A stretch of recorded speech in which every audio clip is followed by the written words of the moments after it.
बिस्मिल्लाहिर्रहमानिर्रहीम। अस्सलामुअलैकुम। उम्मीद है कि आप सब खैरियत से होंगे। आज हम बनाएंगे बहुत ही टेस्टी मज़ेदार सी सूजी और बेसन की बर्फ़ी, जिसको बनाना बहुत ही आसान है। तो आइए जी बनाना स्टार्ट करते हैं। यहाँ पर जी हमने एक पैन लिया है और इसमें हम हाफ़ कप सूजी ऐड करेंगे। फ्लेम हमने लो रखना है और इसको हमने ब्राउन करना है 5 मिनट के लिए।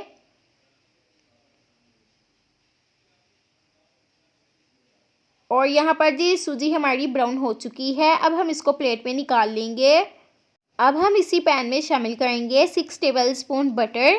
अगर आपके पास बटर नहीं तो आप घी ले सकते हैं, लेकिन ये बटर से बहुत ही टेस्टी बनकर तैयार होगी।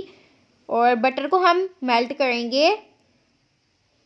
और यहाँ पर जी हमारे पास हाफ़ कप ही बेसन है, ये हम इसमें शामिल करेंगे। जो चीज़ आपको ज़्यादा पसंद हो आप वो ले लीजिएगा। अगर आपको ज़्यादा पसंद सूजी है तो आप वो ज़्यादा ले सकते हैं। अगर आपको बेसन ज़्यादा पसंद है वो ले लीजिएगा। अगर आप दोनों चीज़ों को इक्वल रखना चाहते हैं तो आपकी मर्ज़ी, आप पे डिपेंड करता है। अब हम इसको भूनेंगे। यहाँ पर जी बेसन को हमने अच्छे से भून लिया है और इसने ऑयल को छोड़ दिया है, आप देख ही सकते हैं। ये हमने इस वजह से किया है कि बेसन की स्मेल ख़त्म हो जाए।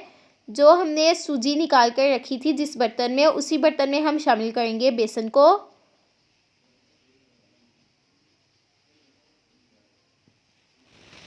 यहाँ पर जी दोबारा से हमने पैन लिया है और इसमें हम शामिल करेंगे 6 टेबलस्पून पानी। और 6 टेबलस्पून ही हम इसमें चीनी ऐड करेंगे, यानी कि जितना पानी लेना है उतनी ही चीनी लेनी है। और इसको हमने मिक्स किया है। यहाँ पर जी हमने चाशनी को एक तार वाला नहीं बनाना, सिर्फ हमने इसको उबाल देना था। और यहाँ पर जी जो हमने सूजी और बेसन को बनाकर रखा था वो हम इसमें ऐड करेंगे और फ्लेम को हम ऑफ़ कर देंगे। और इसमें हम शामिल करेंगे इलायची के बीज। अगर आपके पास है तो डाल लीजिएगा, अगर आपके पास पाउडर है तो वो भी आप इसमें ऐड कर सकते हैं। इसको हम अच्छे से मिक्स करेंगे।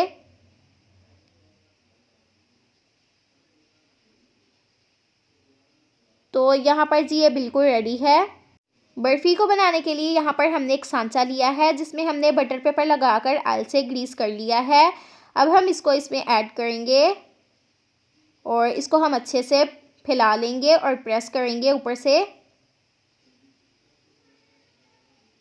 और यहाँ पर जी हमारे पास कटे हुए कुछ बादाम है, ये हम इसके ऊपर गार्निश के लिए ऐड करेंगे। और एक स्पून की मदद से दोबारा से हम इसके ऊपर फिक्स करेंगे ताकि बर्फ़ी के साथ अच्छे से ये अटैच हो जाएं।